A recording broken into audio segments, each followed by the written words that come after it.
OnePlus అంటేనే మనకు గుర్తొచ్చింది OnePlus ఒక ఫ్లాగ్షిప్ కిల్లర్ నేమ్ అనే ట్యాగ్ అనమాట. ప్రీవియస్గా OnePlus 7 కానీ 6 సిరీస్ కానీ ఇవన్నీ కూడా బడ్జెట్ రేంజ్లోనే ఫ్లాగ్షిప్ ఫీచర్స్తో లాంచ్ అవుతుంది.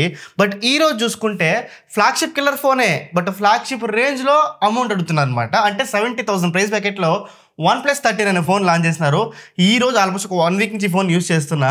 ఈ 1 వీక్ నా ఎక్స్పీరియన్స్లో 70,000కి ఈ ఫోన్ వర్తా కాదా, దీంతో ఉన్న ప్రోస్ ఏంటి కాన్స్ ఏంటి అని చెప్పేసి ఇన్ డీటెయిల్ ముందు పెట్టేస్తాను. ఎండ్ ఆఫ్ ది వీడియోకి మీకే అర్థమైపోతుంది ఈ ఫోన్ 70,000 దగ్గర వర్తా కాదా అనేది. కమింగ్ టు పర్ఫార్మెన్స్ డిపార్ట్మెంట్, ఈ ఫోన్లో మనకి స్నాప్డ్రాగన్ 810 ప్రాసెసర్ ఇచ్చారనమాట. దీన్ని నేను టెస్ట్ చేసినప్పుడు అరౌండ్ ఒక 2.6 మిలియన్ అయితే మనకి ఆండ్రాయిడ్ స్కోర్ అయితే వచ్చింది. ఇండ్యూరింగ్ టెస్ట్లో టెంపరేచర్స్ ఎలా ఉంది అడిగితే మాత్రం 38.3 డిగ్రీ సెల్సియస్ అయితే మనకి మ్యాక్సిమం రిజిస్టర్ అయిందని చెప్పుకోవచ్చు. అండ్ సిపి థ్రోట్లింగ్ టెస్ట్ కూడా అరేంజ్ చేస్తాను. అరౌండ్ మనకి 76% అయితే మనకి సిపి థ్రోట్ల్ అయితే అయ్యింది. అండ్ కమింగ్ టు 3D మార్క్లెస్ టెస్ట్, దీన్ని కూడా నేను రన్ చేశాను అనమాట. మ్యాక్సిమం 30 మినిట్స్ అయితే ఈ లూప్స్ రన్ చేశాను అనమాట. 75% అయితే మనకి సిపి స్టెబిలిటీ అయితే మనకు వచ్చిందని చెప్పుకోవచ్చు. బట్ ఇండ్యూరింగ్ టెస్ట్లో టెంపరేచర్స్ మాత్రం 48 డిగ్రీ సెల్సియస్కి అయితే మనకి మ్యాక్సిమం రిజిస్టర్ అయింది. ఈ 48 డిగ్రీస్ అనేది మనకి OnePlus 13లో, IQ 13లో అండ్ GT 7 Proలో నా దగ్గరికి వచ్చింది. పోకో X7 Pro దాంతో కూడా మనకి 47 డిగ్రీస్ అయితే మనకి మ్యాక్సిమం రీచ్ అని చెప్పుకోవచ్చు అనమాట. ఈ రోజుల్లో ఈ చలికాలంలోనే 47 డిగ్రీస్ 48 డిగ్రీస్ వెళ్తా ఉంటే సమ్మర్లో ఈ ప్రాసెస్ ఒక పరిస్థితి ఎలా ఉండబోతుంది అనేది నాకైతే అర్థం కావడం లేదు. ఇవన్నీ పక్క పెట్టేసి రియల్ లైఫ్ పర్ఫార్మెన్స్ ఎలా ఉందో అడిగితే మాత్రం నేను టెస్ట్ చేసినప్పుడు BGM వచ్చేసి స్మూత్ ఎక్స్ట్రీమ్ అంటే 120 FPS మనకి గేమ్ ప్లే చేసుకోవచ్చు అనమాట.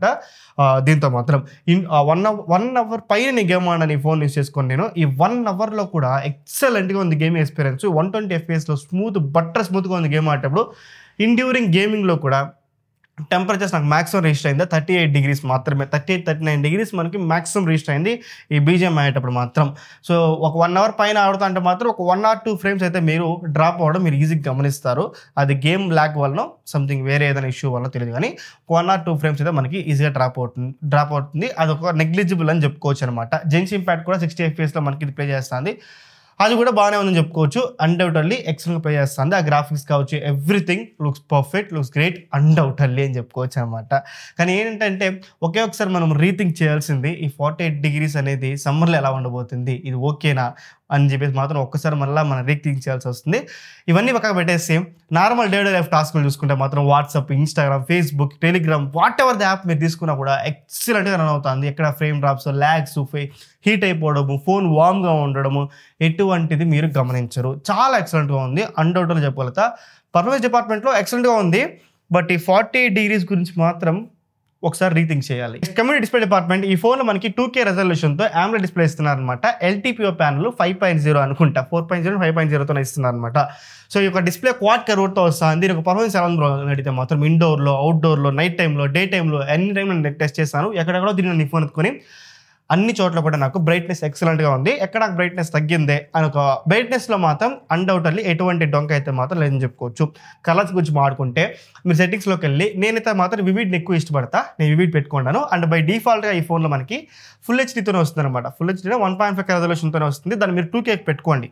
మనకి 6000 mAh బ్యాటరీ ఇచ్చారు కాబట్టి 2K ఈజీగా మనకి హ్యాండిల్ చేసేయగలుగుతుంది ఎటువంటి ప్రాబ్లం లేకుండా. 2K పెట్టుకున్నప్పుడు మాత్రం మనకి వీడియో క్వాలిటీ చూడడానికి మాత్రం ఫోన్లో నెట్ఫ్లిక్స్లో కానీ ఏదో ఒక వెబ్ సిరీస్ చూస్తున్నా, ఒక 7 ఎపిసోడ్స్ ఏమో ఉంది, అది మొత్తం దీంతోనే చూసాను అనమాట. ఎక్సలెంట్గా ఉంది. జీలో వస్తుంది అనుకుంటా, డౌన్లోడ్ చేసి చూసాను దాన్ని. సో అది కూడా ఎక్సలెంట్గా ఉంది. డిస్ప్లే చూడడానికి మనకి ప్రైమ్ వీడియో కానీ, నెట్ఫ్లిక్స్లో కానీ, యూట్యూబ్లో HDR వీడియో ప్లేబ్యాక్ కానీ, ఆ బ్లాక్స్లో కానీ ఎవ్రీథింగ్ లుక్స్ పర్ఫెక్ట్. ఎటువంటి ప్రాబ్లం అయితే లేదని చెప్పుకోవచ్చు అనమాట. దీంతో మనకి ఆప్టికల్ ఫింగర్ ప్రింట్ సెన్సార్ అయితే ఇవ్వడం లేదు, అల్ట్రాసోనిక్ ఫింగర్ ప్రింట్ సెన్సార్ అయితే ఇస్తున్నారు. అది చాలా క్విక్గా అన్లాక్ అవుతుంది. మోస్ట్ ఆఫ్ ద టైమ్స్లో 100% కాదు 200% నాకు ఒక్కసారి కూడా ఫెయిల్ అవ్వలేదు. ఫింగర్ ప్రింట్ సెన్సార్ మాత్రం చాలా బాగా అన్లాక్ అవుతుందని చెప్పుకోవచ్చు అనమాట. నెక్స్ట్ కమింగ్ టు స్పీకర్స్, ఇక్కడ నేను మళ్ళీ డిసప్పాయింట్మెంట్ అయ్యాను. ఎందుకంటే OnePlus 12లో మనకి డాల్బీ అట్మాస్ ఇచ్చినారు, బట్ OnePlus 13లో మనకి డాల్బీ అట్మాస్ రిమూవ్ చేసినారు అనమాట. స్పీకర్స్ అయితే లౌడ్గా ఉంది. నా దగ్గర OnePlus Nord CE4 లైట్ ఉంది, దాంతో ఉన్నంత లౌడ్ ఈ ఫోన్లో OnePlus 13లో కూడా చాలా లౌడ్ అనిపిస్తుంది. ఎక్సలెంట్గా ఉంది. లౌడ్నెస్లో మాత్రం ఎటువంటి డౌట్ అయితే లేదు. బట్ ఏం తెలిసిన ఆ ఫ్లాగ్షిప్ గ్రేడ్ మళ్ళీ చెప్తున్నా, ఆ ఫ్లాగ్షిప్లో ఈ నిజం ఇది చూడండి, Samsung S23 ఉంది నా దగ్గర, iPhone 15 ఉంది.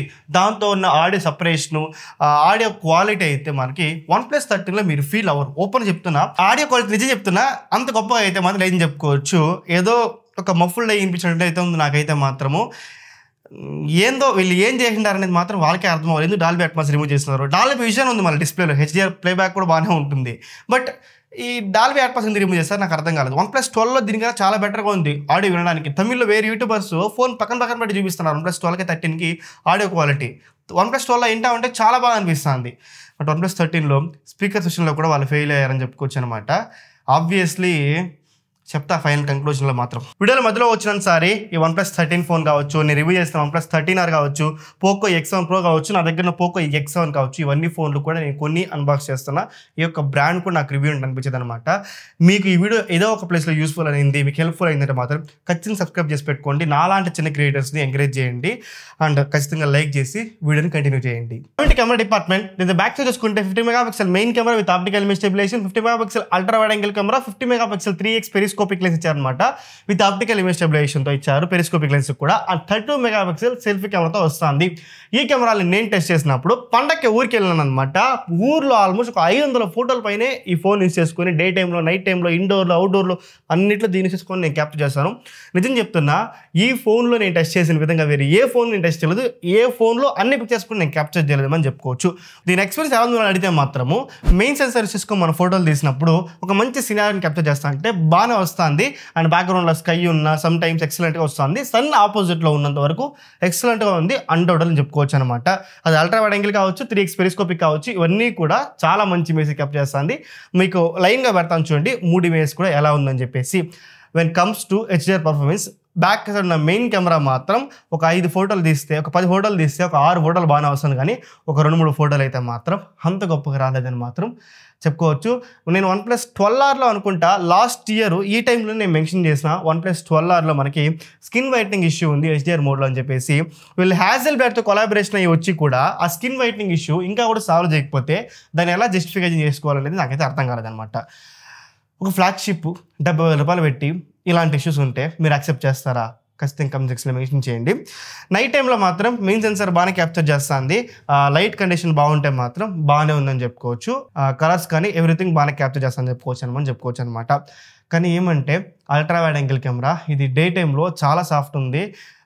ఇమేజ్ మాత్రం అంత జూమ్ చేస్తే ఈజీగా మీకు అర్థమైపోతుంది. ఆ ఇమేజ్ పిక్సెల్స్ బ్రేక్ అవ్వడం కానీ, సాఫ్ట్ అయిపోవడం కానీ, ఒక పెయింట్ కొట్టేలాగా అయిపోతుంది అనమాట.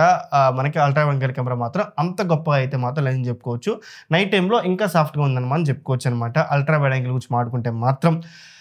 ఇంకోటి కలర్ సైన్స్, మనకి మెయిన్ సెన్సార్కి అల్ట్రా వైడ్ యాంగిల్కి 3xకి మీకు 2 ఫోటోలు చూసా చూడండి. ఒక రెస్టారెంట్ దగ్గర 2 ఫోటోలు నేను క్యాప్చర్ చేసింటా. ఒకటి అల్ట్రా వైడ్ యాంగిల్ యూస్ చేసి, ఒకటి మెయిన్ సెన్సార్ యూస్ చేసి. ఆ 2 ఫోటోలకి నైట్ టైంలో అది ఎంతవరకు కలర్ సైన్స్ ఉందనేది మీరే జడ్జ్ చేయండి. 100% చెప్పాలట ఒక ఫ్లాగ్షిప్ రేంజ్ మనం వెళ్ళినప్పుడు ఈజీలీ మనం ఆ కలర్ సైన్స్ అయితే ఎక్స్పెక్ట్ చేయొచ్చు. సామ్సంగ్లో కానీ, ఐఫోన్లో కానీ, వాట్ ఎవర్ ద ఫోన్ మీరు తీసుకుంటే మెయిన్ సెన్సార్కి, అల్ట్రా వైడ్ యాంగిల్ కెమెరాకి, పెరిస్కోపిక్ లెన్స్కి కలర్స్ మ్యాచ్ అవ్వాలని మనం ఎక్స్పెక్ట్ చేస్తాం. బట్ ఆ ఎక్స్పెక్టేషన్ ఇది రీచ్ అయిందంటే మాత్రం 100% లేదని చెప్తా. ఓకేనా? So ultra wide angle night టైంలో కూడా సాఫ్ట్వేర్ పర్ఫార్మ్ చేస్తుంది. మెయిన్ సెన్సార్ నాకు ఒక రేంజ్ బెటర్ అనిపించింది compare to ultra wide angle camera. 50 megapixel వచ్చేప్పటికి కూడా ఆ డీటెయిలింగ్ మాత్రం అల్ట్రా వైడ్ యాంగిల్లో లేదని చెప్పుకోవచ్చు. అండ్ 3x పెరిస్కోపిక్ లెన్స్ మాత్రం ఎక్సలెంట్ ఇమేజ్ క్యాప్చర్ చేస్తుంది. 1.4లో పెట్టి తీస్తే మాత్రం చాలా మంచిగా వస్తుంది. ఇమేజ్ మాత్రం అన్డౌటెడ్లీ చాలా బాగా వస్తుంది. కానీ ఒక్క పాయింట్, అవుట్ ఆఫ్ 10 ఫోటోస్ మీరు క్యాప్చర్ చేస్తే ఒక 6 ఫోటోలు మీకు పిక్చర్ షార్ప్నెస్గా, కలర్స్ కానీ, స్కిన్ టోన్స్ కానీ, HDR పర్ఫార్మెన్స్ కానీ ఎక్సలెంట్గా ఉంటుంది. ఒక 4 ఫోటోలు మీకు సాఫ్ట్ అయిపోతుంది అనమాట. అది మాత్రం అన్బ్యాలెన్స్డ్గా ఉంది. ఈ 3x పెరిస్కోపిక్ మాత్రం కొన్ని ఫోటోలు బాగా వస్తుంది, కొన్ని ఫోటోస్ అయితే బాగా రావడం లేదు. ఇది మేబీ అప్డేట్ ఇచ్చి ఫిక్స్ చేయొచ్చు వీలైతే మాత్రం ఫ్యూచర్లో. మన అప్డేట్ గురించి మాత్రం మనం ఎక్స్పెక్ట్ చేయొచ్చు అనమాట. బట్ ఫోన్ కొని అప్డేట్ కోసం వెయిట్ చేయడం మాత్రం ఎంతవరకు కరెక్ట్ అనేది ఒకసారి ఆలోచించండి. ఒక ఫూలిష్ ఇస్తుందని చెప్పగలుగుతా. ఈ వర్డ్ అయితే మనం యూస్ చేసుకోవచ్చు ఈ థింక్ మాత్రం. ఓకే, నైట్ టైంలో కూడా లైట్ బాగుంటే మాత్రం 3x పెరిస్కోపిక్ లెన్స్ అయితే మాత్రం చాలా మంచిగా పర్ఫార్మ్ చేస్తుంది. చాలా ఎక్సలెంట్గానే ఉందని చెప్పుకోవచ్చు. హ్యాజెల్బ్యాడ్ కొలాబరేషన్ అయితే ఇక్కడ వర్కౌట్ అవుతుంది. బట్ 6 ఫోటోలు బాగా రావడం, 4 ఫోటోలు బాగా రాకపోవడం మాత్రం ఎంతవరకు కరెక్ట్ అనేది మీ ఒపీనియన్కే వదిలేస్తున్నా. And coming to front camera, day లైట్లో నేను ఫోటో తీసినప్పుడు చాలా బాగానే వస్తుంది. కాకపోతే ఆ 32 మెగాపిక్సెల్ అనేది ఆ ఇమేజ్ షార్ప్గా లేదు, బట్ ఇమేజ్ చూడడానికి అయితే బాగుంది. కానీ HDR పర్ఫార్మెన్స్లో మీకు 2 ఫోటోలు చూపిస్తా. నేను బస్సులో ట్రావెల్ చేస్తూ ఉన్నాను అనమాట. ఈ బస్సులో ట్రావెల్ చేసేటప్పుడు ఒకేసారి క్యాప్చర్ చేసింది ఆ 2 ఫోటోలు అనమాట. బట్ ఒక ఫోటోలో అయితే బ్యాక్గ్రౌండ్ బ్లో అవుట్ అయిపోయింది, ఇంకో ఫోటోలో మాత్రం మనకి HDR కంట్రోల్ అయిందనమాట. ఇది ఒక సినారియోలోనే అడిగితే మాత్రం లేదు, మ్యాక్సిమం టైం సినారియోలో మాత్రం ఇలానే అవుతుంది, ఇలానే ఉందని చెప్పుకోవచ్చు. సో ఇది నైట్ టైంలో మాత్రం ఫ్రంట్ కెమెరా మాత్రం కొంచెం సాఫ్ట్గా వస్తుంది, ఫేస్ అంతా కూడా కొంచెం సాఫ్ట్ అయిపోతుంది నైట్ టైంలో నేను గమనించింది. బాగానే ఉందని చెప్పుకోవచ్చు. అంటే ఫ్లాగ్షిప్ గ్రేడా మంచి కెమెరా అని అడిగితే మాత్రం లేదని మాత్రం చెప్తా. వెన్ కమ్స్ టు వీడియోలో మాత్రం మనకి అన్ని కెమెరాలు బ్యాక్ సైడ్ 3 కెమెరాలు, ఫ్రంట్ సైడ్ 1 కెమెరా అన్ని యూస్ చేసుకొని మనం 4K 60 FPS లో వీడియో రికార్డ్ చేసుకోవచ్చు. వీడియోలు ఎలా ఉందో అడిగితే మాత్రం బ్యాక్ సైడ్ మెయిన్ కెమెరాలో మాత్రం మనకి 8K 30 FPS లో వీడియో రికార్డ్ చేసుకోవచ్చు అనమాట. దాని ఒక శాంపుల్ మీకు ప్లే చేస్తాను, దాన్ని తీసి పక్కన పెట్టేసి 4K 60 FPS మాత్రం మనం చూద్దాం. ఎందుకంటే ఇవే మనం ఎక్కువ యూస్ చేస్తాం కాబట్టి 4K 60 FPS లో ఆప్టికల్ ఇమేజ్ స్టెబిలైజేషన్ బాగా వర్క్ అవుతుంది. చాలా బాగుంది వీడియో క్వాలిటీ మాత్రం, షార్ప్నెస్గా everything looks perfect. Until unless మీరు స్టాండ్ అలోన్గా మీరు చూసినప్పటికీ మాత్రమే. ఏదైనా ఫోన్ తీసుకొని, ఏదైనా ఫ్లాగ్షిప్ ఫోన్ తీసుకొని మీరు కంపేర్ చేస్తే, for example Samsung Galaxy X23 ఉందన్నమాట, దీని ఒక వీడియో క్వాలిటీని మీరు కంపేర్ చేస్తే మాత్రం ఆబ్వియస్లీ చెప్పగలతా ఇక్కడ సామ్సంగ్ ఖచ్చితంగా విన్నర్ అవుతుంది. ఇది ఇప్పుడు 70,000 రూపాయలు మీరు పెట్టినప్పుడు దీనికి కూడా మ్యాచ్ చేయలేకపోతే ఎలా అనేది నా మెయిన్ క్వశ్చన్. నిజం చెప్తున్నా, వీడియో క్వాలిటీ మాత్రం సామ్సంగ్లోనే బాగుంది. సామ్సంగ్ గెలాక్సీ S23 ఇది దీంతోనే బాగుంది when compare to OnePlus 13. Ultra wide యాంగిల్లో నాకు అంత షార్ప్గా అయితే లేదు వీడియో క్వాలిటీ, బాగానే ఉందని చెప్పుకోవచ్చు, అంత గొప్పగా అయితే లేదు. అండ్ నైట్ టైంలో కూడా అంతంత మాత్రమే ఉంది అల్ట్రా వైడ్ యాంగిల్లో మాత్రం. And 3x periscopic lens use చేసుకో మనము వీడియోలు అయితే ఆబ్వియస్లీ మనం రికార్డ్ చేయం కాబట్టి, నేనైతే రికార్డ్ చేస్తున్నాను, ఆప్టికల్ ఇమేజ్ స్టెబిలైజేషన్ ఉంది కాబట్టి బాగానే వర్కౌట్ అవుతుంది. మనం వీడియోని యూస్ చేసి జూమ్ చేసినప్పుడు మాత్రమే యూజ్ అవుతుంది అనమాట. బట్ మెయిన్ సెన్సార్తో కంపేర్ చేసుకుంటే 3x పెరిస్కోపిక్ లెన్స్లో ఆ వీడియో క్వాలిటీ అంత షార్ప్గా లేదని మాత్రం చెప్పుకోవచ్చు అనమాట. నైట్ టైంలో కూడా సాఫ్ట్గానే ఉందని చెప్పుకోవచ్చు వీడియో క్వాలిటీ మాత్రం. Commit front camera 4K 60 FPS video record చేసుకోవచ్చు అనమాట. దీనికి డే టైంలో మాత్రం బాగానే ఉంది, కొంచెం ఇమేజ్ షార్ప్గానే ఉంది వీడియో రికార్డ్ చేస్తుంటే మాత్రం. బట్ నైట్ టైంలో మాత్రం అంత అయితే లేదు, బట్ ఓకే అని చెప్పుకోవచ్చు. ఓవరాల్గా ఈ కెమెరాస్ ఎలా ఉంది బ్రో అని అడిగితే మాత్రం నేను చెప్పేది ఏంటంటే, నిజం చెప్తున్నా, ఒక ఫ్లాగ్షిప్ గ్రేడ్ కెమెరాసా, ఫ్లాగ్షిప్ గ్రేడ్ ఫోటోలు తీస్తుందంటే మాత్రం 100% చెప్పగలుగుతా, అన్డౌటెడ్లీ చెప్పగలుగుతా అంత లేదని చెప్పేసి. 70,000 రూపాయలకి ఫోన్ వర్తా బ్రో అని అడిగితే మాత్రం లేదని చెప్తా. ఐ మీన్ ఫొటోస్ కానీ వీడియోస్ డిపార్ట్మెంట్లో కానీ, ముఖ్యంగా కెమెరా డిపార్ట్మెంట్లో చాలా ఇంప్రూవ్మెంట్స్ కావాలి. మెయిన్ సెన్సార్ HDR దగ్గర కావచ్చు, అల్ట్రా వైడ్ యాంగిల్లో ఆ సాఫ్ట్నెస్ దగ్గర కావచ్చు, 3x పెరిస్కోపిక్ లెన్స్లో అన్బ్యాలెన్స్డ్గా ఫోటోలు తీస్తుంది దాని దగ్గర కావచ్చు, అండ్ ఫ్రంట్ కెమెరాలో HDR మోడ్లో ఇష్యూస్ కావచ్చు. ఇలాంటి ఇష్యూస్ అన్ని మనం ఫ్లాగ్షిప్ ఫోన్స్లో చూడము, బట్ దీంతో అలా ఉంది, ఏం చేయలేము. అండ్ వీడియోగ్రఫీలో కూడా అంత గొప్పగా అయితే పర్ఫార్మ్ చేయడం లేదు కాబట్టి 70,000 దగ్గర 65,000 దగ్గర ఒక మంచి కెమెరాస్ అని అడిగితే మాత్రం దీంతో కంపేర్ చేసుకుంటే వేరే కెమెరాస్ ఇంకా చాలా బాగా పర్ఫార్మ్ చేస్తుంది. కెమెరా ఫోన్ అడిగితే మాత్రం ఇది మంచి కెమెరా ఫోన్ అయితే ఖచ్చితంగా కాదని మాత్రం చెప్తా. కానీ ఒక పాయింట్, IQ13 కన్నా బెటర్గానే ఉంది, కానీ IQ13 కన్నా వరస్ట్ కెమెరా అని మాత్రం నేను ఒప్పుకోను. నెక్స్ట్ కమింగ్ బ్యాటరీ డిపార్ట్మెంట్, ఈ ఫోన్లో మనకి 6000 mAh బ్యాటరీ ఇచ్చినారనమాట, థ్యాంక్స్ టు సిలికాన్. ఎందుకంటే సిలికాన్ బ్యాటరీస్ వల్లనే ఈరోజు మనం 6000 mAh, పోకో X7 ప్రోలో 6500 mAh, పోకో X7లో 6000 mAh, ఆల్మోస్ట్ ఈ ఇయర్లో లాంచ్ అయిపోయే ఫోన్లో అబోవ్ 6000 కానీ 6000 mAh కానీ ఖచ్చితంగా మనం చూస్తామని చెప్పుకోవచ్చు అనమాట. ఎందుకంటే సిలికాన్ డయోడ్ యూస్ చేయడం వల్ల ఆ బ్యాటరీ యొక్క తక్కువ సైజులోనే ఎక్కువ mAh పెట్టచ్చు అని చెప్పేసి చెప్పుకోవచ్చు. ఓకేనా? సో 6000 mAh బ్యాటరీ అండ్ దాని ఛార్జర్ 100 వాట్ ఛార్జర్ బాక్స్లో ఉంది కదా, దీని నుంచి నేను ఛార్జింగ్ పెట్టినప్పుడు ఒక 20% ఛార్జింగ్ పెట్టినాను నేను. ఆల్మోస్ట్ ఒక 40 minutes, 35 to 40 minutesలో మనకు ఫుల్ అవుతుంది. ఓకే, 6000 mAhని కొంచెం క్విక్గా ఛార్జింగ్ చేస్తుంది, బట్ వాళ్ళు చెప్పినంత ఫాస్ట్గా అయితే లేదని చెప్పుకోవచ్చు. 35 to 40 minutes అనేది మంచి టైమింగ్ అని చెప్పుకోవచ్చు అనమాట. దీని డిశ్చార్జింగ్ టైం, స్క్రీన్ టైం చూసుకుంటే మాత్రం మనకి ఎలా ఉంది S14 అడిగితే మాత్రము ఈజీగా చెప్పగలుగుతా 7 hours మీరు ఎట్లా కొట్టి వాడినా కూడా 7 hours అయితే మనకి ఈజీగా వస్తుంది. ఇంకొంచెం ఎక్కువ స్ట్రెస్ చేస్తే ఒక 6.5 hours అయితే మనకి స్క్రీన్ ఆన్ టైం అయితే మాత్రం లాస్ట్ అవుతుంది. సో మంచి బ్యాటరీ బ్యాకప్ ఇచ్చినారు, మంచి బ్యాటరీ ఛార్జర్ బాక్స్లో ఇచ్చినారు కాబట్టి మంచి అని చెప్పుకోవచ్చు. And wireless charging 50 watt wireless charging ఇచ్చినారు అనమాట. దీనికి ఒక శాండ్ స్టోన్ కేస్ ఇస్తారు, ఆ కేసులో మనకి మ్యాగ్నెటిక్ స్ట్రిప్ ఉంటుంది, దాని వెనకాల మనకు ఒక డివైస్ కొనుక్కోవాలి, వాళ్ళది దాని ఏమో పేరు చెప్పినారు, మెన్షన్ చేస్తాను చూడండి. దాన్ని పెట్టినామంటే మనకి 50 wattతో వైర్లెస్ ఛార్జింగ్ అవుతుందని చెప్పుకోవచ్చు అనమాట. నేను టెస్ట్ చేయలేదు, బట్ వైర్లెస్ ఛార్జింగ్ అయితే నా దగ్గర ఒక పవర్ బ్యాంక్ ఉంది, దాని నుంచి నేను టెస్ట్ చేశాను. ఛార్జింగ్ అయితే అవుతుంది, బట్ ఆ పవర్ బ్యాంక్ పెట్టి నేను టెస్ట్ చేస్తే 1 day మొత్తం నేను వెయిట్ చేయాలన్నమాట. సో ఇది బై డిపార్ట్మెంట్ అనుకుంటే మాత్రం. కమింగ్ టు వాయిస్ డిపార్ట్మెంట్, ఈ ఫోన్లో మనకి ఆక్సిజన్ 15తో వస్తుంది అండ్ 15తో వస్తుంది అనమాట. నేను టెస్ట్ చేసినప్పుడు నిజం చెప్తున్నా, ఈ రోజు ర్యాంకింగ్ ఇవ్వమంటే మాత్రం ఆండ్రాయిడ్లో టాప్ 1 100% చెప్పగలుగుతా. నథింగ్ వాయిస్ కూడా కాదు, ఇది చెప్పగలుగుతా. ఎంత స్మూత్గా ఉంది తెలుసు అసలు ఆక్సిజన్ 15 మాత్రం. యానిమేషన్స్ కావచ్చు, యాప్ స్విచ్ అవుతా అంటే క్విక్నెస్ కావచ్చు, ఎవ్రీథింగ్ టోప్, అసలు అన్డౌట్గా చెప్పగలుగుతా. ఓఎస్ డిపార్ట్మెంట్లో వాళ్ళు ఏం చేసినారో నాకు అర్థం కాలేదు. The nailed it. నేను చెప్తున్నా, ఈ ఫోన్ నేను పెట్టుకుందాం అనుకునేసిన ఈ ఓఎస్ ఎక్స్పీరియన్స్ చూసి, ఎందుకంటే అంత ఫాస్ట్గా ఉంది, అంత ఫ్లూయిడ్గా ఉంది ఓఎస్ మాత్రం.